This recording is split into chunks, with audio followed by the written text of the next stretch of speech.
أما بعد فأعوذ بالله من الشيطان الرجيم. بسم الله الرحمن الرحيم.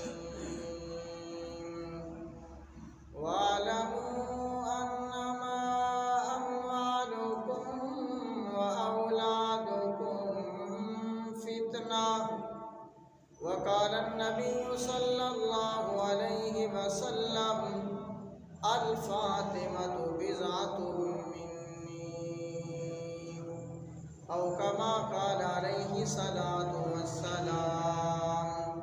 صدق الله وصدق رسوله النبي الكريم، ونحن على ذلك لمن الشاهدين والشاكرين، والحمد للہ رب العالمین. سارے حضرات نماز میں درود پڑھ لیں. اللہم صلی علی محمد وعلی آل محمد کما صلیت علی ابراہیم وعلی آل ابراہیم انک حمید مجید. اللہم بارک علی محمد وعلی آل محمد کما بارکت علی ابراہیم وعلی آل ابراہیم انک حمید مجید. یا رب صلی وسلم دائما ابدا علی حبیبک خیر الخلق کلہم. هو الحبیب الذی ترجى شفاعته لكل حول من الاحوال مقتحم. قابل صد احترام واجب الاحترام دوستوں، بزرگوں، بھائیوں، آپ حضرات کے سامنے قرآن پاک، قرآن حمید، فرقان مجید، اللہ رب العالمین کی منزل من اللہ کتاب اور آخری کتاب، اس کی ایک دو آیات بینات اور جناب رسول اللہ صلی اللہ علیہ وسلم کا فرمان مبارک تلاوت کیا. دعا فرمائیں کہ اللہ رب العالمین حق سچ بیان کی توفیق عطا فرمائے. برادران محترم، آج کی گفتگو کا جو عنوان ہے، موضوع ہے، وہ ہے دختر رسول حضرت بطول جناب سیدہ طاہرہ طیبہ حضرت فاطمہ الزہرا رضی اللہ تعالی عنہا کی فضیلت، جناب رسول اللہ صلی اللہ علیہ وسلم کی، آپ صلی اللہ علیہ وسلم کو اللہ تعالیٰ نے 4 بیٹیاں عطا فرمائیں اور 3 بیٹے عطا فرمائے. مسلمان کو اپنے نبی علیہ السلام کے بارے میں، اپنے نبی کے صحابہ کے بارے میں معلومات ہونے چاہیے. آج پاکستان یا اسی طرح جس ملک میں رہنے والا کوئی باشندہ ہوتا ہے، اس ملک کے سارے سائنسدان، سیاستدان، بڑے چھوٹے، ان تمام کے بارے میں ہم معلومات رکھتے ہیں. لیکن اصل بات یہ ہے کہ ہمارے معلومات ہمارے اور آپ کے پیارے آقا جناب سرور کونین رحمت للعالمین بزم کونین صلی اللہ علیہ وسلم میرے آقا کے بارے میں معلومات ہوں. کل ہم جب قبر میں جائیں، ہم سے پوچھا جائے کہ من نبیوں کا، آپ کا نبی کون ہے، تو ہمیں کم از کم نبی علیہ السلام کا تعارف تو ہو، آپ کا نامی اس میں گرامی آئے. اگر مجھ سے اور آپ سے بحیثیت مسلمان اگر کوئی دوسرے مذہب کا آدمی، دوسرے مذہب رکھنے والا پوچھے کہ آپ اپنے پیغمبر کا نام بتائیں، آج مسلمان کو اپنے نبی کا نام نہیں آتا، مسلمان کو اپنے نبی کے بارے میں یہ معلومات نہیں کہ میرے آقا مدنی کریم صلی اللہ علیہ وسلم کے بیٹے کتنے، بیٹیاں کتنی، آپ کی اولاد کی تعداد کتنی تھی. بلکہ آج ہمیں کچھ لوگوں نے اس غلط فہمی میں ڈالا ہوا ہے. آج میڈیا کا دور ہے، آج سوشل میڈیا، موبائل کا دور. میں خود دیکھتا رہتا ہوں، غلط عقائد والے لوگ آج ہمیں یہاں تک کہہ رہے ہیں موبائل کے ذریعے کہ نبی علیہ السلام کی صرف اور صرف ایک بیٹی تھی. اور یہ زیادہ سے زیادہ شیعہ حضرات نے اس بات کو لوگوں میں پھیلایا کہ نبی علیہ السلام کی صرف ایک بیٹی ہے. آج ہم بھی میڈیا کے ذریعے کیوں یہ اپنے بیان کو ریکارڈ کرتے ہیں تاکہ ہم بھی ان تک یہ سچا پیغام پہنچائیں، قرآن حدیث کی بات پہنچائیں کہ آقا مدنی کریم سب کہو صلی اللہ علیہ وسلم کی 4 بیٹیاں تھیں۔ کتنی بیٹیاں تھیں؟ آپ کی 4 بیٹیاں تھیں۔ رسول اللہ کے 3 بیٹے، آپ کی 4 بیٹیاں تھیں۔ مسلمان کو یہ معلومات ہونے چاہیے، حضور پاک صلی اللہ علیہ وسلم کا سب سے پہلا بیٹا جس کا نام حضرت قاسم تھا، حضرت قاسم تھا۔ دوسرا بیٹا جس کا نام حضرت طیب و طاہر تھا، اور تیسرا بیٹا جس کا نام حضرت ابراہیم تھا۔ آپ صلی اللہ علیہ وسلم نے حضرت ابراہیم علیہ السلام کے نام نامی پر ان کا نام رکھا، لیکن رب تعالیٰ کی قدرت دیکھیں، اللہ کریم کے فیصلے دیکھیں کہ اللہ پاک نے اپنے پیغمبر کے 3 بیٹوں کو بچپن میں وفات دے دی۔ 3 بچے بچپن میں فوت ہو گئے۔ ما کان محمد ابا احد من رجالکم ولکن رسول اللہ وخاتم النبیین۔ اللہ نے فرمایا میرا پیغمبر مدنی کریم صلی اللہ علیہ وسلم مردوں میں سے کسی کے باپ نہیں ہیں، کیونکہ بچپن میں بچے فوت ہو گئے، 3 بیٹے بچپن میں فوت ہو گئے، اور کوئی بیٹا آپ صلی اللہ علیہ وسلم تک جوانی کو نہیں پہنچا۔ آپ کے بیٹے 3، کتنے؟ یہ معلومات ہونے چاہیے۔ آج ہمیں قائد اعظم محمد علی جناح کے بارے میں معلومات ہیں، آج ہمیں ڈاکٹر علامہ اقبال کے بارے میں معلومات ہیں، آج ہمیں اپنے ملک کے سیاستدانوں کے بارے میں معلومات ہیں، لیکن اگر مسلمان کو معلومات نہیں تو وہ نبی علیہ السلام کے بارے میں نہیں ہیں۔ آپ کے 3 بیٹے 3 بچپن میں وفات پا گئے، اور پھر اللہ کریم نے آپ کو 4 بیٹیاں عطا فرمائی۔ کتنی بیٹیاں؟ ان مسائل کو یاد رکھیں۔ رسول اللہ صلی اللہ علیہ وسلم کو اللہ نے 4 بیٹیاں عطا فرمائی، اور 4 بیٹیوں میں سے سب سے بڑی بیٹی کا نام حضرت سیدہ زینب رضی اللہ تعالیٰ عنہ۔ کون؟ حضرت سیدہ زینب رضی اللہ تعالیٰ عنہ۔ آپ صلی اللہ علیہ وسلم کی دوسری بیٹی حضرت ام رقیہ رضی اللہ تعالیٰ عنہ، تیسری بیٹی حضرت ام کلثوم، اور چوتھی بیٹی سیدہ فاطمہ الزہرا، سب کہو رضی اللہ تعالیٰ عنہ۔ یہ حضور پاک صلی اللہ علیہ وسلم کی چوتھی بیٹی، لاڈلی بیٹی، پیاری بیٹی۔ اس بات سے ہمیں کوئی اعتراض نہیں کہ حضور کو سب بیٹیوں سے پیاری یہی فاطمہ تھی، لاڈلی یہی فاطمہ تھی، چھوٹی یہی فاطمہ تھی، لیکن اس سے انکار نہیں کر سکتے کہ حضور کی اور بیٹی نہ ہو۔ میرے آقا کی 4 بیٹیاں سیدہ زینب رضی اللہ تعالیٰ عنہ، اور پھر حضرت کلثوم، حضرت رقیہ، اور چوتھی حضرت فاطمہ الزہرا رضی اللہ تعالیٰ عنہ۔ ایک بات یہ یاد رکھیں۔ دوسری بات کہ آپ صلی اللہ، دنیا میں یہ رواج ہے، قانون ہے، اصول ہے دنیا کا کہ ہر بندے کی نسل اس کے بیٹوں سے چلا کرتی ہے۔ اس طرح ہے نا، آپ کے باپ دادے، پھر آپ پیدا ہوئے، میں اور آپ پیدا ہوئے، پھر ہمارے بیٹے ہوں گے، ان سے آگے بیٹے، اس طرح ایک نسل چلتی ہے، اور نسل ہمیشہ مرد سے چلتی ہے۔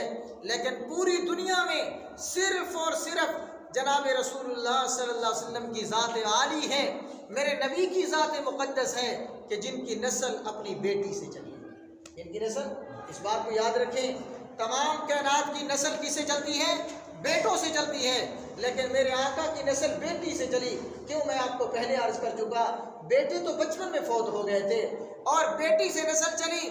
وہ کون سی بیٹی؟ حضرت فاطمہ الزہرا رضی اللہ تعالیٰ عنہا سے نسل چلی۔ معلومات ہونے چاہیے، تحقیق کی دنیا میں آنا چاہیے، کتابوں کا مطالعہ کرنا چاہیے، اور پھر تاریخ کو، حدیث کو پڑھنا چاہیے۔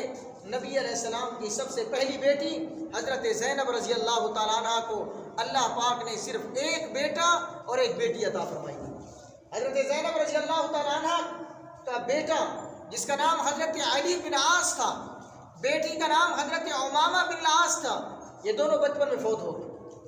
اللہ تعالیٰ نے حضور کی دوسری بیٹی حضرت رقیہ رضی اللہ تعالیٰ عنہ کو 1 بیٹا عطا فرمایا، عبداللہ بن عثمان رضی اللہ تعالیٰ، وہ بھی بچپن میں فوت ہو گئے۔ اللہ تعالیٰ نے حضرت ام کلثوم کو، حضور کی تیسری بیٹی کو، کوئی اولاد عطا نہیں فرمائی۔ کہو اولاد دینے والا کون ہے؟ اللہ ہے۔ اللہ نہ چاہے تو نبیوں کی اولاد کو بھی اولاد نہیں مل سکتی، دینے والا پروردگار خود ہے، اور دے تو اس میں حکمت، اگر نہ دے تب بھی اس میں حکمت ہے۔ اور پھر اللہ پاک نے چوتھی بیٹی حضرت فاطمہ رضی اللہ تعالیٰ عنہ سے اللہ تعالیٰ نے ان کو 3 بیٹے عطا فرمائے۔ حضرت امام حسن رضی اللہ تعالیٰ عنہ. کون؟ امام حسن رضی اللہ تعالیٰ عنہ. اور دوسرے بیٹے حضرت امام حسین رضی اللہ تعالیٰ عنہ. اور تیسرے بیٹے حضرت محسن رضی اللہ تعالیٰ عنہ. 3 بیٹے عطا فرمائے. اور ہم الحمدللہ اس پر فخر کرتے ہیں.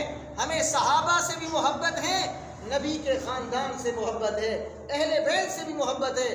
اور اس کا ثبوت ہے، میں نے اپنے بیٹے کا نام بھی محسن رکھا، حضرت محسن رضی اللہ تعالیٰ عنہ حضرت فاطمہ کے بیٹے کے نام پر، حضرت علی المرتضیٰ کے بیٹے کے نام پہ رکھا. ہمیں حضور سے محبت، حضور کے خاندان سے بھی محبت، حضور کے خاندان سے بھی محبت ہے. ہمیشہ جن سے محبت ہوتی ہے بندہ ان کے نام رکھتا ہے، جن سے بغض ہو، عداوت ہو. آج کوئی اپنے بیٹے کا نام فرعون رکھتا ہے، قارون رکھتا ہے، کوئی نمرود رکھتا ہے؟ نہیں رکھتا. وہ اسلام کے دشمن تھے، نبی علیہ السلام کے دشمن تھے. کون نام رکھتا ہے ان کے؟ ہمیں حضور سے محبت، حضور کے صحابہ سے محبت، حضور کے خاندان سے محبت. آج ہم الحمدللہ انہی کے نام پر بچوں کے نام بھی رکھتے ہیں. میرے پاس ایک عورت آئی کہ میں نے اپنے بچے کا نام رکھا معاویہ. کیا نام رکھا؟ معاویہ. اور مجھے کسی نے بتایا کہ یہ نام غلط ہے، آپ یہ نام نہ رکھیں، آپ یہ نام نہ رکھیں، یہ نام غلط ہے. یہ اہل تشیع لوگ یہ زیادہ تر یہ باتوں کو پھیلاتے ہیں. وہ حضرت معاویہ رضی اللہ تعالیٰ کو مسلمان نہیں سمجھتے. تو انہوں نے کہا کہ آپ یہ بچے کا نام غلط رکھا ہے، معاویہ نام نہ رکھیں. تو میں نے اس عورت کو کہا کہ آپ یہ بتائیں کہ میرے بھائی کے بیٹے کا نام معاویہ ہے، اگر غلط ہوتا تو ہم کیوں رکھتے؟ تو یہ دلیل ہے کہ نام ٹھیک ہے جب ہمارے گھر کے بچے کا نام معاویہ ہے. تو حضرت معاویہ رضی اللہ تعالیٰ عنہ نبی علیہ السلام کا سچا صحابی تھا. میرے آقا نے فرمایا اللہم اجعل معاویہ ہادیا و مہدیا، اللہ معاویہ کو ہادی اور مہدی بنا. حضرت معاویہ نے اپنی بہن حضرت ام حبیبہ رضی اللہ تعالیٰ عنہ حضور کو اپنے نکاح میں دی تھی. معلومات ہونے چاہیے بندے کے پاس، مسلمان کو معلومات ہونے چاہیے. تو آج یہ سبق یاد رکھیں کہ اللہ کے نبی کی 4 بیٹے تھے. کتنے بیٹے؟ 3 بیٹے. کتنے؟ 3 بیٹے اور 4 بیٹیاں تھیں. حضرت زینب رضی اللہ تعالیٰ عنہ، حضرت رقیہ رضی اللہ تعالیٰ عنہ، حضرت ام کلثوم رضی اللہ تعالیٰ عنہ اور حضرت سیدہ فاطمہ الزہرا رضی اللہ تعالیٰ عنہ. میں نے بات کرنی ہے حضرت فاطمہ پر. حضرت فاطمہ کون تھی؟ نبی علیہ السلام کی لاڈلی بیٹی تھی. اور حیا و پردہ کتنا تھا. آج مسلمان ان نیک لوگوں کی سیرت سے سبق حاصل کرے. یہ نبی کی اولاد ہمیں سبق دیتی ہے.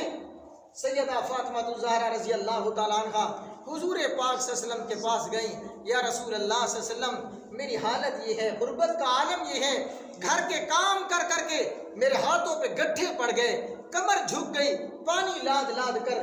یا رسول اللہ صلی اللہ علیہ وسلم کوئی غلام دے دیجئے، کوئی غلام دے دو، کوئی نوکرانی دے دو، میرے گھر کے کام تو میرے ساتھ کروائے. تو میرے آقا نے تسلی دی، فاطمہ صبر کرو، دنیا کافروں کے لیے ہے، مسلمان کے لیے آخرت میں جنت ہوگی. ہم یہاں تکلیفیں برداشت کر کے گزارا کر لیں گے، ہمیں آخرت میں اللہ کریم کیا دیں گے؟ اس کا اجر عظیم دیں گے. لیکن نبی علیہ السلام نے فرمایا اے میری بیٹی، میں تمہیں ایک ہدیہ دیتا ہوں، ایک تحفہ دیتا ہوں، ایک نعمت عطا کرتا ہوں، اور پھر تجھے نہیں قیامت تک آنے والی امت کے ہر مرد عورت کو دینا چاہتا ہوں. وہ یاد رکھو، وظیفہ دیا اللہ کے پیغمبر نے. کوئی ایک کسان ہے، دیہاتی ہے یا شہری ہے، سارا دن کھیتی باڑی کرتا ہے، مزدوری کرتا ہے، عورت گھر کے کام کاج کرتی ہے، تھک جاتی ہے. رات کو تھکا ہارا ہوا مرد، تھکی ماندی تھکی ہاری ہوئی عورت اگر رات کو بستر پر سوتے ہوئے نبی علیہ السلام کے اس تحفے پر عمل کر لے، ساری رات کی تھکاوٹ دور اور پھر سارے دن کی تھکاوٹ دور ہو جائے گی، نیکیاں مل جائیں گی، گناہ معاف ہو جائیں گے.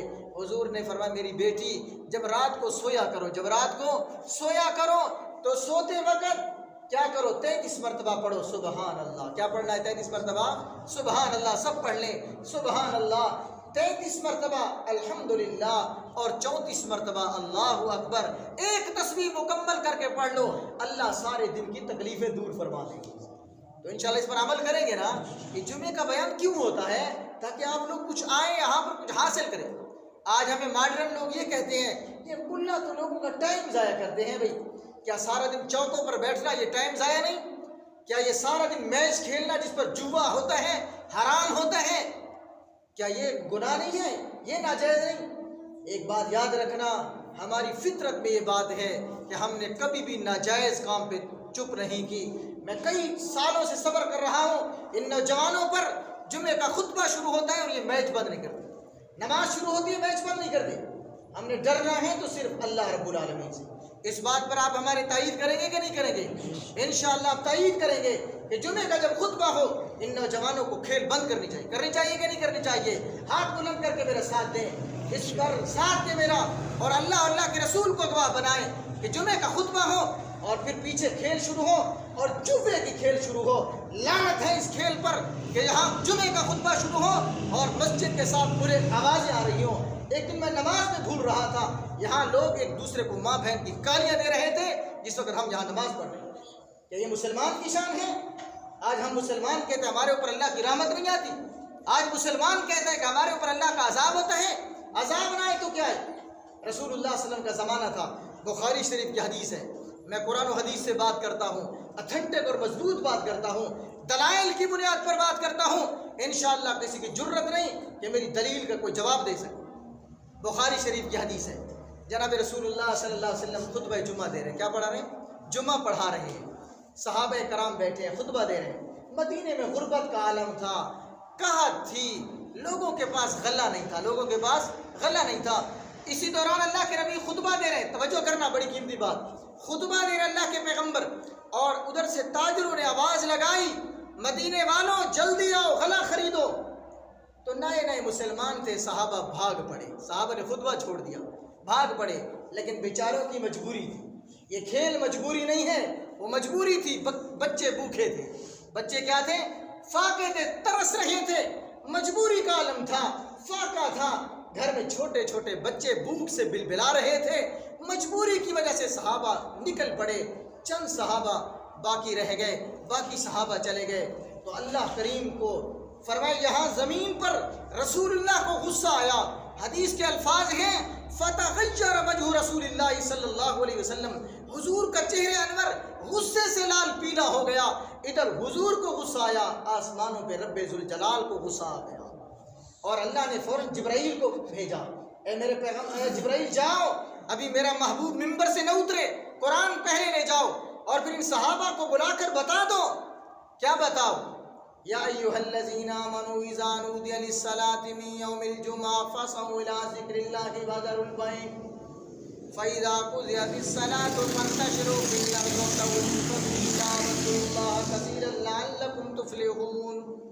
آگے اللہ نے فرمایا وَإِذَا رَأَوْا تِجَارَةً أَوْ لَهْوًا انفَضُّوا إِلَيْهَا وَتَرَكُوكَ قَائِمًا۔ اے میرے پیغمبر، کیا یہ لوگ جب تجارت کو دیکھتے ہیں تو تجھے چھوڑ جاتے ہیں؟ ان کی جرت کیسے ہوئی صحابہ کو کہ تو خطبہ جمعہ دے رہا ہے اور خطبے کے دوران یہ تجارت کی وجہ سے خطبے کو چھوڑ کر جائیں؟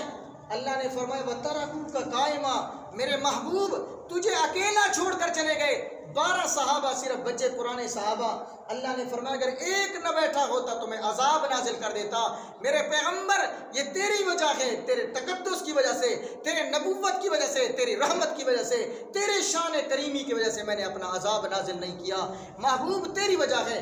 ہماری سرائکی میں بڑا پیارا ترجمہ ہوگا، محبوب تیدا منہ ہے، ایسا دینا یار تیدا منہ ہے، تیری وجہ کو چھوڑ دیتا، محبوب تیدا منہ ہے، میں نے عذاب نازل نہیں کیتا۔